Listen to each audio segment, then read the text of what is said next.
السلام علیکم ناظرین، مسلم حکمرانوں کے کارناموں اور تعارف کے سلسلے کو لے کر آگے چلتے ہیں۔ آج اسی سلسلے کی اگلی ویڈیو کے ساتھ آپ کے سامنے حاضر ہوں۔ آج میں آپ کے سامنے خلافت عباسیہ کے تیسرے حاکم محمد المہدی کا تعارف اور کارنامے آپ کے سامنے رکھوں گا۔ ناظرین، محمد المہدی کی ولادت 126 ہجری میں اہواز کے قصبے ائرج میں ہوئی۔ اس کی کنیت ابو عبداللہ اور لقب المہدی تھا۔ اس کی والدہ کا نام موسیٰ بنت منصور حمیری تھا۔ اسے بچپن سے ہی لکھنے پڑھنے کا بے حد شوق تھا۔ خلیفہ منصور نے خالد برمکی کو اس کا اتالیق مقرر کیا۔ اس نے اپنے والد اور جناب مبارک بن فضالہ سے حدیث کی سماعت کی۔ جب اس کی عمر تقریباً 18 برس تھی تو منصور نے اس کی شادی اس کی چچا زاد ریتا بنت ابو العباس صفحہ سے کر دی۔ اس نے دوسری شادی خیزران سے کی جو حسن و خوبی میں اپنی مثال آپ تھی۔ اس کے بطن سے 2 بیٹے الہادی اور ہارون رشید پیدا ہوئے۔ ابو جعفر منصور کو اپنی زندگی میں عیسیٰ بن موسیٰ کی ولی عہدی کے ممکنہ خطرات کا احساس تھا، اس لیے اس نے عالم طفولیت میں ہی مہدی کو مقبولیت عامہ دلانے اور حکومتی تجربے سے گزارنے کے لیے مختلف اوقات میں کئی مہمات کا انچارج بنایا۔ اس کی عمر جب صرف 15 برس تھی تو منصور نے اسے خراسان اور طبرستان کا والی اور سپہ سالار بنا کر وہاں بھیجا۔ مہدی تقریباً 3 سال وہاں کے دارالحکومت رے میں قیام پذیر رہے۔ اس دوران ان کی نگرانی میں ان کے ماتحتوں نے باغیوں اور شورش پسندوں کو کچل دینے میں کارہائے نمایاں سر انجام دیے۔ فوجی مہمات کے علاوہ اس نے اپنی زیر نگرانی خراسان اور ارد گرد کے علاقوں کی ترقی اور خوشحالی کے لیے مختلف اقدامات کیے۔ چنانچہ جب وہ دارالخلافہ بغداد میں واپس لوٹا تو خلیفہ منصور اور سلطنت کے اکابرین نے شہر سے باہر نکل کر اس کا استقبال کیا۔ اب اس کی حیثیت ایک ہیرو کی سی تھی۔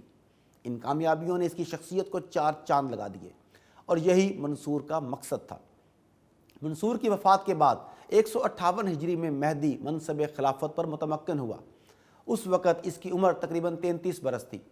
منصور نے عیسیٰ بن موسیٰ کو بزور بازو خلافت سے دستبردار کروا کر اسے اپنا ولی عہد مقرر کیا تھا۔ جب مہدی نے عنان حکومت سنبھالی تو ملک میں امن و سکون کی فضا قائم ہو چکی تھی۔ علویوں اور بنو امیہ کے حامیوں کا خاتمہ کیا جا چکا تھا۔ مخالفین کے بچے کچے لوگ قید و بند کی زندگی گزار رہے تھے۔ ملک کی اقتصادی حالت مستحکم، خزانہ بھرا ہوا اور لوگ خوشی و خوشحالی کی زندگی گزارنے کے عادی ہو چکے تھے۔ ملکی نظم و نسق مضبوط اور مربوط تھا۔ عدل و انصاف اور داد رسی نے معاشرے کو خیر و فلاح سے معمور کر دیا تھا۔ تعلیم و تعمیرات کا ذوق و شوق اپنی برق رفتاری سے عباسی خلافت کو دنیا میں معزز اور ممتاز بنانے کی ابتدا کر چکا تھا۔ علامہ سیوطی اور مشہور مورخ ابن کثیر کا بیان ہے کہ قیام خلافت کے بعد مہدی نے 158 ہجری میں بغداد میں پہلا خطبہ دیا، جس میں لوگوں کو مخاطب کرتے ہوئے اس نے کہا، لوگو، امیر المومنین بھی اللہ کا بندہ ہے، آواز دینے پر جواب دیتا ہے اور احکام کی تعمیل کرتا ہے۔ ابھی اتنا ہی کہا تھا کہ اس کی آنکھیں ڈبا گئیں اور اس نے روتے ہوئے کہا، رسول اللہ صلی اللہ علیہ وآلہ وسلم نے بھی اپنے احباب کے فراق میں گریہ فرمایا اور مجھ پر بھی دوہری مصیبت پڑی ہے، ایک تو میرے والد بزرگوار کا انتقال ہو گیا اور پھر خلافت کا بوجھ۔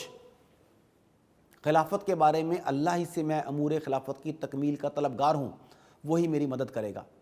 لوگو، اس شخص کی اطاعت قبول کرو جو تم میں عدل و انصاف کو رواج دے، تمہاری غربت و پریشانی دور کرے، جو تمہارے لیے امن و سلامتی کے اسباب مہیا کرے اور جو تمہاری معیشت کے ذرائع تم پر کھولے۔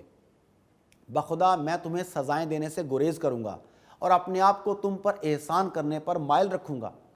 اس کے بعد مہدی نے تمام علوی قیدیوں اور حجاز سے گرفتار شدہ لوگوں کو آزاد کر دیا، بلکہ ان کی تمام مراعات بھی بحال کر دیں۔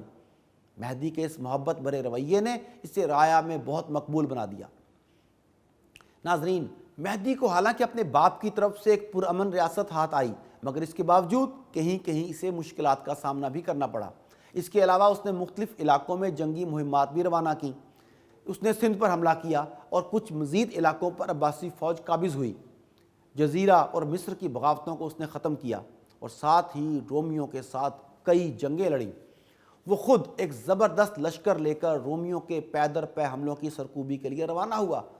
حلب میں خود ٹھہر کر اپنے بیٹے ہارون کو حملے کے لیے بھیجا۔ عباسی فوج ایشیائی کوچک اور باسفورس تک پہنچ گئی۔ آئرن کی ملکہ نے تاوان کے عوض صلح کی۔ یوں رومیوں کی طرف سے ہونے والے حملوں کا سدباب کر دیا گیا۔ اسی طرح اس دور میں کچھ فتنوں نے بھی جنم لیا، جن میں سے ایک شخص منکا کا دعویٰ نبوت تھا۔ یہ شخص ابو مسلم خراسانی کے دفتر میں کاتب تھا۔ اس کی ایک آنکھ غائب تھی۔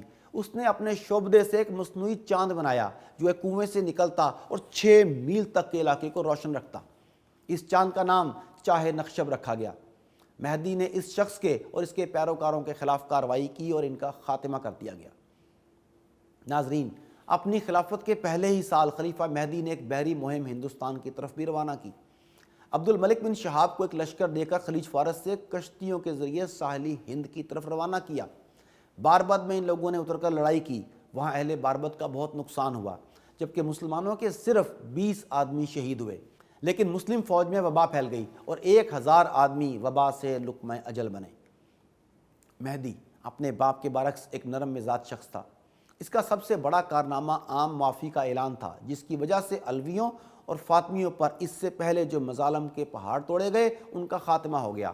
یوں اندرونی اختلافات ختم ہوئے اور اسلامی ریاست میں اتحاد کی بنیادیں مضبوط ہو گئیں۔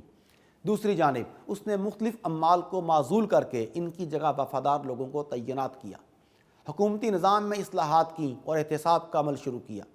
شروع میں اس نے بے دریغ دولت خرچ کی، مگر بعد میں کفایت شعاری کو اپنایا اور ملکی خزانے میں اضافہ کیا۔ اسی نے اوقاف کا محکمہ قائم کیا، جس کا مقصد مساجد اور مدارس کی دیکھ بھال تھا۔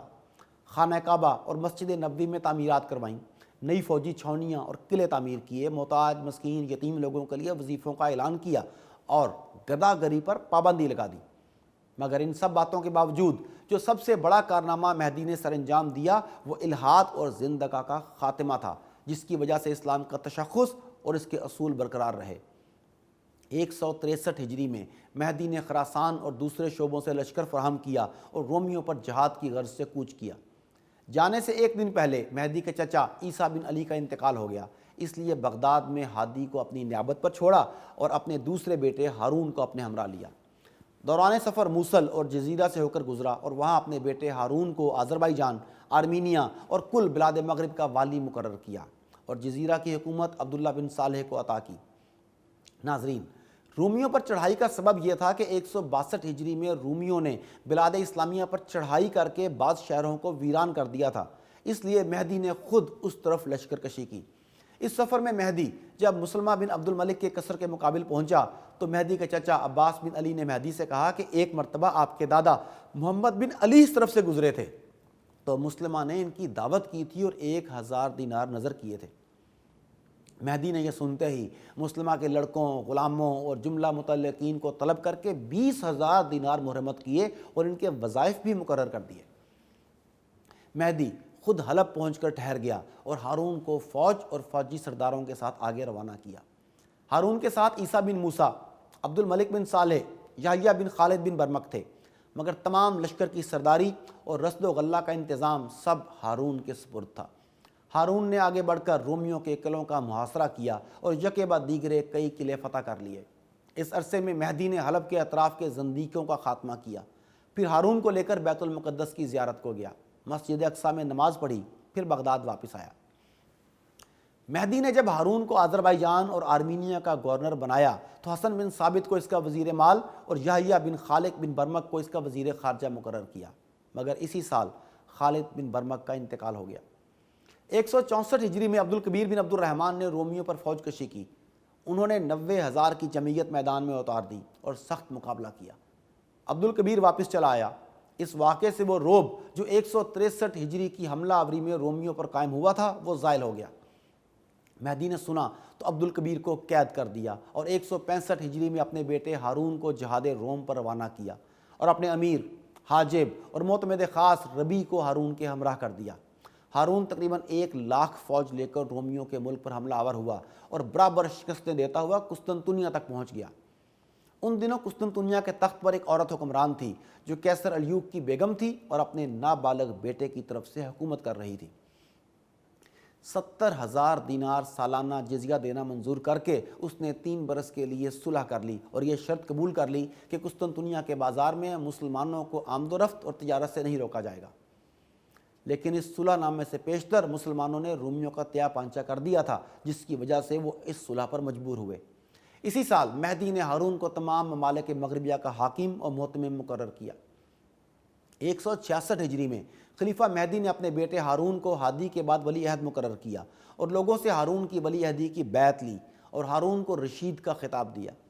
اسی سال مہدی نے بغداد سے مکہ، مدینہ اور یمن تک خچروں اور اونٹوں کی ڈاک بنائی تاکہ روزانہ ان مقامات سے اطلاعات آتی رہیں اور وہاں احکامات پہنچتے رہیں۔ اسی سال مہدی نے ابو یوسف کو بصرہ کا قاضی بھی مقرر کیا۔ اس سے اگلے سال یعنی 163 ہجری میں زندیقیوں کا جا بجا ظہور ہوا اور مہدی نے پہلے تو ان کو بحث مباحثے کے ذریعے روکنے کی کوشش کی، لیکن جب وہ اپنے فتنہ پردازیوں سے باز نہ آئے تو ان کا خاتمہ کرنا شروع کر دیا۔ بصرہ، یمامہ اور بحرین کے درمیان ان زندیقوں کا بڑا زور تھا۔ وہ مرتد ہو کر نماز کے منکر ہونے لگے اور محرمات شرعی کا پاس و لحاظ چھوڑنا شروع کر دیا۔ خلیفہ مہدی نے جا بجا ان کا پیچھا کیا اور سلطنت اسلامیہ کو ان سے پاک کر دیا۔ مہدی کے کارہائے نمایاں میں زندیقیوں کا استحصال ایک نمایاں ترین کارنامہ ہے۔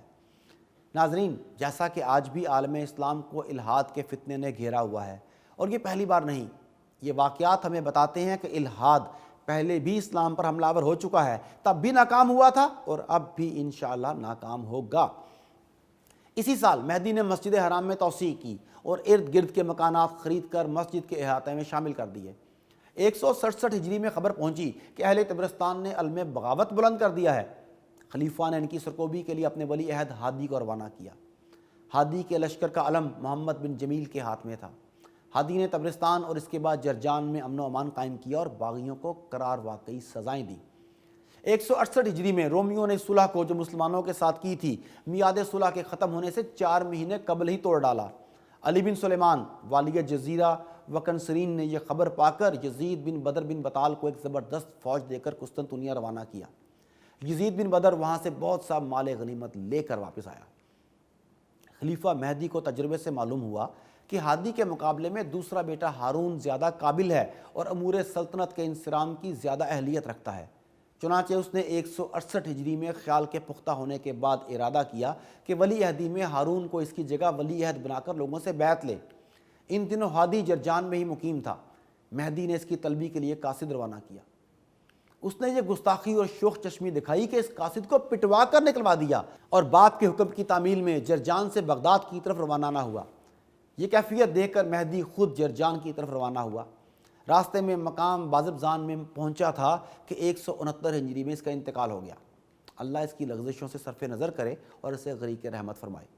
ناظرین، مہدی جب کبھی بصرہ آتا تو 5 وقت کی نماز جامعہ مسجد میں خود پڑھاتا۔ ایک روز لوگ نماز کے لیے کھڑے ہو گئے۔ اس کے بعد ایک اعرابی آیا جس کو نماز باجماعت نہ ملی۔ اس نے کہا کہ میں نے ظہر کی نماز آپ کے پیچھے پڑھنی چاہی مگر پڑھ نہ سکا۔ مہدی نے حکم دیا کہ اس شخص کا ہر نماز میں انتظار کیا جائے۔ چنانچہ عصر کی نماز کے وقت مہدی محراب میں کھڑا ہو گیا اور جب تک وہ اعرابی نہ آیا تکبیر کی اجازت نہ دی۔ لوگ یہ دیکھ کر اس کی وسیع الاخلاقی سے متعجب رہ گئے۔ سب سے پہلے مہدی نے بصرے میں اپنے خطبے کے اندر یہ آیت پڑھی، ان اللہ و ملائکتہ یصلون علی النبی۔ اس کے بعد خطیبوں نے اس آیت کو خطبوں کا جزو لا ينفک قرار دے دیا۔